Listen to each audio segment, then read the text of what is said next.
जैसे लीला के खिलाफ बुड्ढे को भड़का दिया, वैसे ही राजू को भी बुड्ढे के खिलाफ कर दूंगी। ये ठीक है, ऐसा ही करूंगी अब।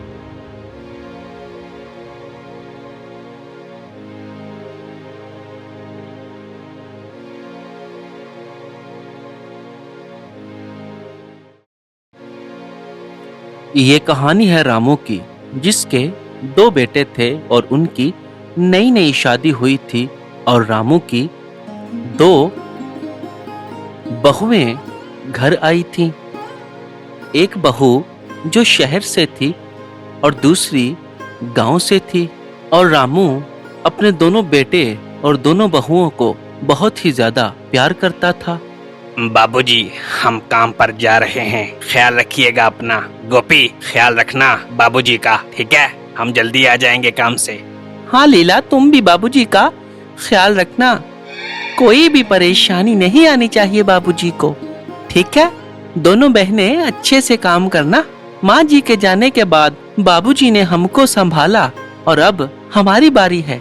बाबूजी को किसी चीज की परेशानी ना आए, ठीक है? चलो हम अब काम पर चलते हैं। वो दोनों ऐसे ही रोज काम पर चले जाया करते और दोनों बाबूजी का ख्याल रखती।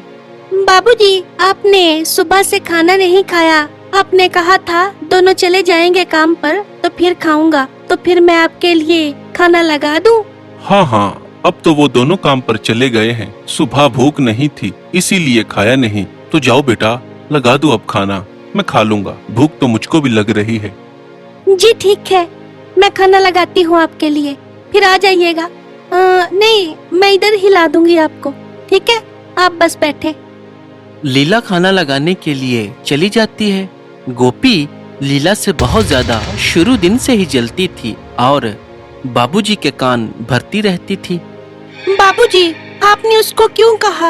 आपके लिए खाना मैं बनाती हूँ ना। उस दिन भी वो कह रही थी हम तो शहर में ये खाते थे, और ये बाबूजी पता नहीं कैसा खाना खाते हैं, मुझे तो बनाना ही नहीं आता। आपको पता है, मैं तो आपके रीति रिवाज समझती हूँ, मैं तो हूँ ही गाँव से, लेकिन ये अगर आपको खाना बना कर देगी भी तो दिल में क्रोध रख कर, इसीलिए आप मुझे कहा करे, मैं खाना बना कर दूंगी आपको। चले, अभी भी मैंने उसको कहना है कि बाबूजी को वही खाना बना कर दूंगी, ठीक है? आप उसको भी कह दीजिएगा। अच्छा, लीला ऐसा कहती है तो फिर जाओ, मना कर दो। तुम पकाओ मेरे लिए खाना। ये तो बात मुझे अच्छी नहीं लगी। क्या बताऊं बाबूजी आपको, सारी बातें दिल में ही रखती हूँ। अब मैं खाना बनाती हूँ, अगर आपके पास आए तो गुस्सा ना करिएगा, बस कह दीजिएगा कि वैसे ही उसको कह दिया है। इतना कहकर गोपी लीला के पास चली जाती है और उसको ये कहती है कि अरे लीला बहन, बाबूजी कह रहे हैं कि तुम मेरे लिए खाना बनाओ।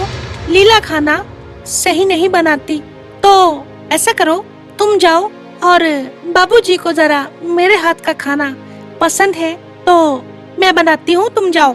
अरे नहीं गोपी बहन, मुझको बाबूजी ने कहा है कि तुम मेरे लिए खाना बनाओ। वो तो कह रहे थे, अब पता नहीं तुमको क्यों कहा।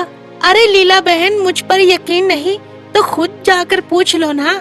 लीला बाबूजी के पास चली जाती है और उनसे जाकर ये पूछती है कि बाबूजी, क्या हुआ?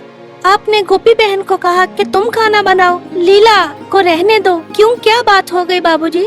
अरे नहीं बेटा, फिक्र मत करो, ऐसा वैसा कुछ नहीं है। वैसे ही कह दिया बस कि तुम खाना बना दो, और तो कोई बात नहीं। तुम कोई और काम कर लो बेटा।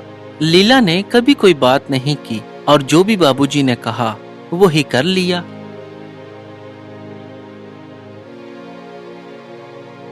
ऐसे ही शामू और राजू जब काम से आते तो उनके भी कान भरती। राजू जी, मैं आपको एक बात बताती हूँ। आज तो बाबूजी ने लीला को कहा खाना बनाओ तो लीला ने बनाया ही नहीं, फिर बाबूजी ने मुझको कहा, फिर मैंने बनाया। ऐसे ही गोपी हर बार राजू के कान भर देती। गोपी, तुम रुको, मैं शामू से बात करता हूँ कि ये बात अच्छी नहीं है। तुम देखना कैसे दिमाग ठीक करवाता हूँ मैं लीला का। रुको तुम। गोपी ऐसे ही राजू के भी कान भरती और राजू हर बार ही शामू से ये कहता, शामू, देख तू छोटा है, लेकिन मैं तुमसे ये बात करना चाहता हूँ। माना कि गोपी गांव से है और लीला शहर से है, इसका ये मतलब तो नहीं ना कि पिताजी कोई भी काम कहें तो लीला आगे से मना कर दे, अपना शहर वाला दबदबा डालने की कोशिश करे। ये बात मुझको अच्छी नहीं लगी। अरे शामू, तू ही इस पर पकड़ मजबूत कर सकता है, मैं कुछ नहीं कह सकता क्योंकि मेरा उसने गुस्सा कर लेना है, लेकिन तू उसको समझा सकता है। देख, गोपी सारा काम करती है लेकिन लीला बाबूजी को खाना बनाकर भी देने में खुश नहीं है। आज भी गोपी ने ही खाना बनाकर दिया, हालांकि बाबूजी ने लीला को कहा था। अच्छा भैया, अच्छा, मैं लीला से बात करता हूँ जाकर, आइंदा वो नहीं करेगी ऐसा। ये बात अच्छी नहीं है कि बाबूजी को खाना भी बनाकर नहीं दे सकती। कोई बात नहीं भैया, आप फिक्र मत करें और गोपी भाभी को मेरी तरफ से मना लीजिएगा। आइंदा ऐसा नहीं होगा, जो भी बाबूजी काम कहेंगे वो लीला करेगी। हाँ शामू, समझाओ यार, मैं घर में झगड़ा नहीं चाहता, ऐसे अच्छा नहीं लगता। तुम समझाओ लीला को, ठीक है? मेरा मत कहना कि मैंने कहा है। अरे नहीं भैया, मैं आपका नाम क्यों लूंगा, मैं उसको कहूंगा, ठीक है? ऐसे ही शामू लीला के पास चला जाता है और गुस्से के साथ लीला को ये कहता है कि अरे लीला, मुझको पता चला है कि तूने बाबूजी को खाना ही नहीं बनाकर दिया। मेरी बात सुन लो, ये अच्छी बात नहीं लगी मुझको। मैं तुमसे बहुत ज्यादा प्यार करता हूँ, लेकिन ये बात हरगिज मैं बर्दाश्त नहीं करूँगा कि बाबूजी कोई भी काम कहें, चलो काम छोड़ो, खाने के लिए कहें तो तुम खाना भी ना बना कर दे पाओ। मुझे अच्छा नहीं लगा लीला। अरे जी, मैंने कब खाने के लिए मना किया? वो तो बाबूजी ने खुद ही कहा था गोपी भाभी को कि तुम बना दो। वैसे आपको किसने बताया है ये? लीला, मुझको जिसने भी कहा है, लेकिन आइंदा ख्याल रखना, मुझे ये बात बिल्कुल भी अच्छी नहीं लगती, ठीक है? और ना ही लगी है तो आइंदा तुमने ख्याल करना है। मुझे जिसने भी कहा है, लेकिन पता तो चल गया है ना, आइंदा ऐसा ना हो। बस मैं और कोई बात नहीं सुनना चाहता। अच्छा ठीक है, आप गुस्सा मत हो, आइंदा ऐसा नहीं होगा। चले, अब खाना लगाती हूँ, खाना खाएं। ऐसे ही चलता रहता। वो दोनों रोज सुबह काम पर चले जाते और गोपी लीला के खिलाफ बाबूजी को भड़काती रहती और उनके कान भरती रहती। ऐसे ही काफी देर तक चलता रहा, यहाँ तक के बाबूजी और राजू भी लीला के खिलाफ हो गए और उसको बुरा समझने लगे।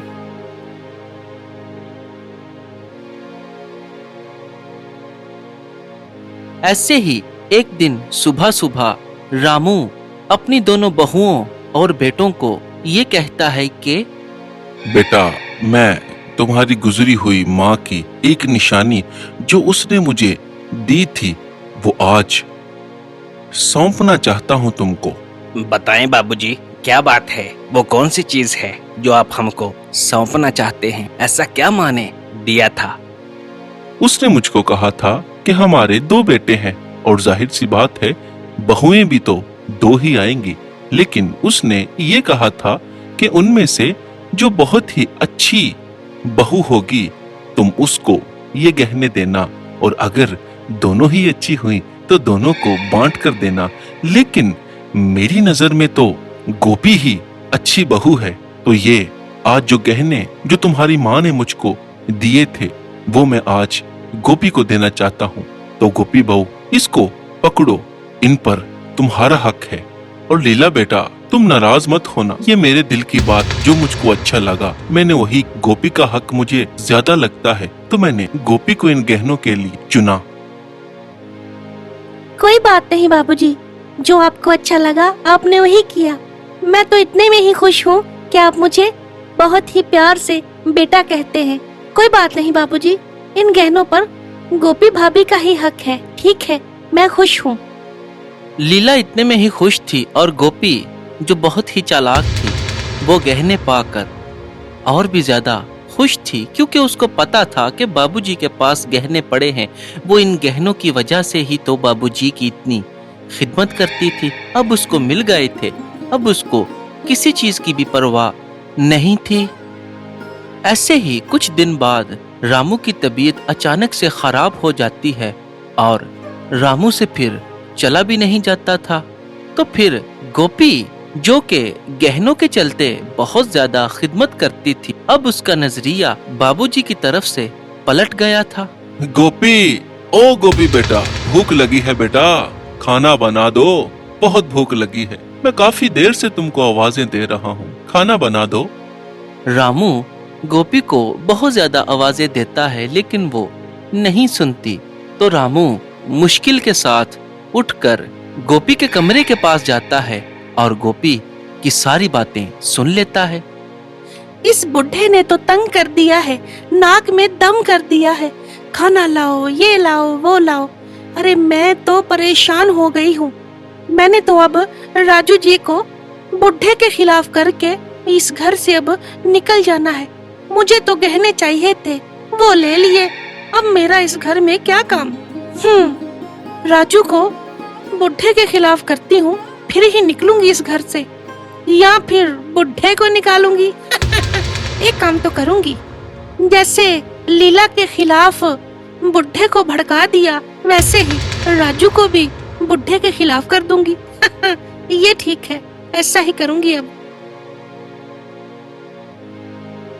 अरे मैं देखता हूँ तू कैसे मुझे इस घर से निकालती है। अरे बाबूजी, आप कब आए? तब आया जब तुम ये षड्यंत्र रचा रही थी। ऐ मक्कार औरत, तूने मुझको लीला के खिलाफ कर दिया और अब मेरे बेटे को मेरे खिलाफ करेगी और मुझे इस घर से निकालेगी। मैं देखता हूँ, मैं इस घर का मालिक हूँ, तेरा पति इस घर का मालिक नहीं है। मैं हूँ, मैं अभी जिंदा हूँ, मर नहीं गया। इस घर से तू जाएगी। इतनी अच्छी मेरी बहू लीला, जिसके खिलाफ तुमने मुझको भड़का दिया। आए ऊपर वाले, क्षमा करना मुझको। तेरी असलियत तो अब खुल गई और ये गहने तेरे नहीं है, इन पर लीला का हक है और ये मैं लीला को देकर रहूंगा और तू इस घर से जाएगी। गोपी की असलियत रामू के आगे आ जाती है और रामू बहुत ही ज्यादा परेशान हो जाता है कि मैंने लीला के साथ अच्छा नहीं किया और लीला कहीं काम से बाहर गई थी। और जब वो आती है तो रामू उसको सारी बात बताता है और उससे माफी भी मांगता है और जो गहने थे वो भी लीला को दे देता है और लीला खुश हो जाती है। तो ऐसे गोपी की सारी मक्कारी, सारी चालाकी रामू के सामने आ जाती है और बुराई पर अच्छाई की जीत होती है। तो हमेशा दिल से साफ रहें और ऊपर वाला आपकी मदद जरूर करेगा।